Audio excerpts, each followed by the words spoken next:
আজকে আমরা একটা বেশ ভাবনার বিষয় নিয়ে কথা বলছি। এটা এসছে প্রভুর দাস থেকে। কথাটা খুব সোজা সাপটা, কিন্তু শুনলে কেমন যেন একটা ধাক্কা লাগে। যাদের স্বভাব দাস হওয়া তারা শুধু প্রভু বদলাবে, স্বভাব বদলাবে না। কথাটা শোনার পরেই মনে হয় এটা কি সত্যি এতটা অটল? ঠিক।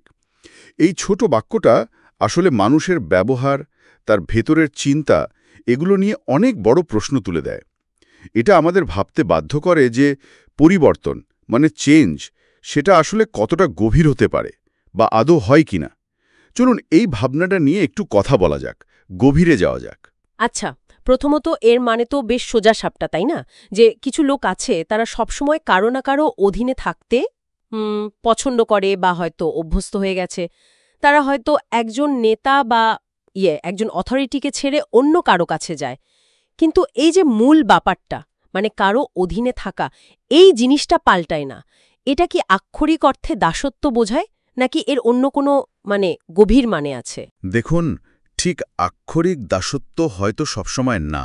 আমার মনে হয় এখানে দাস হওয়া বা এই যে স্বভাবের কথা বলা হচ্ছে, এটা সম্ভবত এক ধরনের গভীর মানসিক নির্ভরতা, একটা টেন্ডেন্সি আর কি।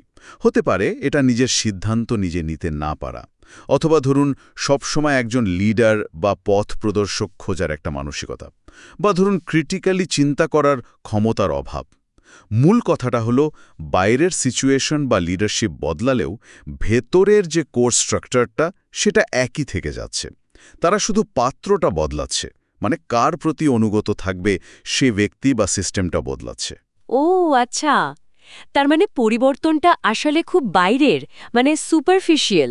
বাইরে থেকে হয়তো দেখতে লাগছে অনেক কিছু বদলে গেছে, কিন্তু ভেতরের যে মূল চালিকা শক্তি সেটা একই। হ্যাঁ, অনেকটা সেরকমই। যেমন ধরুন, কেউ হয়তো একটা রাজনৈতিক দলকে ছেড়ে অন্য দলে গেল, কিন্তু তার যে অন্ধভাবে ফলো করার ধরনটা সেটা একই রকম থেকে গেল। বা ধরুন আনুগত্য, এটা কি সবসময় খারাপ?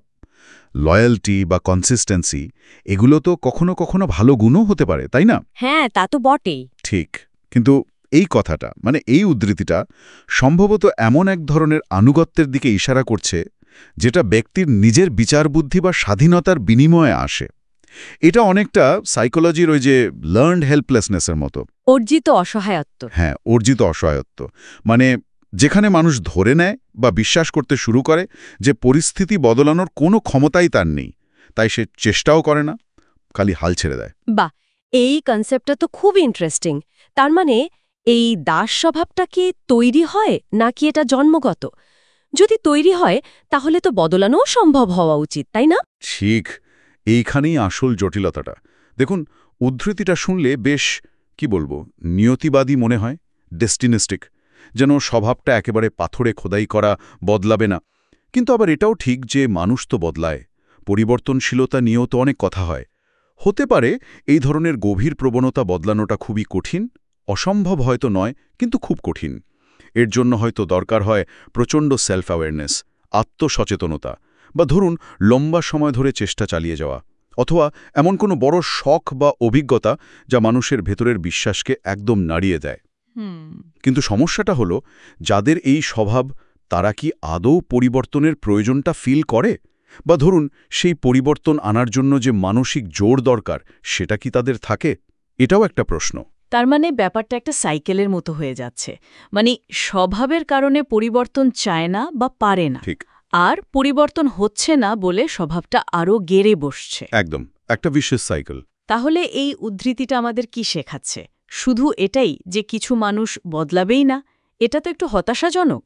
আমার মনে হয় এটাকে ঠিক হতাশাজনক না ভেবে একটা পর্যবেক্ষণ হিসেবে দেখা যেতে পারে। এটা আমাদের নিজেদের এবং অন্যদের আচরণকে হয়তো আরেকটু ভালোভাবে দেখতে শেখায়।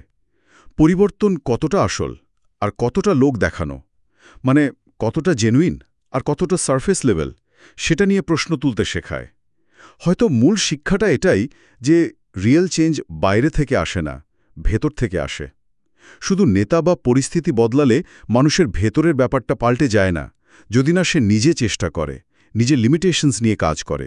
আচ্ছা, তাহলে আলোচনার শেষে আমরা কি এটা বলতে পারি যে এই উদ্ধৃতিটা আমাদের একটা কঠিন সত্যের সামনে দাঁড় করায়, যে কিছু মানুষের ক্ষেত্রে তাদের মূল স্বভাব বা টেন্ডেন্সি এতটাই পাওয়ারফুল যে বাইরের পরিবর্তনগুলো সেখানে খুব একটা প্রভাব ফেলে না। মানে প্রভু বদলায়, কিন্তু ওই যে অধীন থাকার মানসিকতা বা স্বভাবটা সেটা হয়তো থেকেই যায়। হ্যাঁ, একদম। এটাই যেন মূল সুর কথাটা। আর এই ভাবনার শেষে একটা প্রশ্ন রেখে যাওয়া যেতে পারে সবার নিজের ভাবনার জন্য। যদি এই স্বভাব সত্যি কারো কারো ক্ষেত্রে এতটা গভীর আর অপরিবর্তনীয় হয়, তাহলে সমাজ হিসাবে বা ব্যক্তি হিসাবে আমাদের কি করার আছে? তাদের কি সেভাবেই থাকতে দেওয়া উচিত, নাকি এই চক্র ভাঙার কোনো উপায় আছে বা থাকা উচিত? এই প্রশ্নটা আমাদের আরও গভীর আত্মজিজ্ঞাসার দিকে নিয়ে যায়।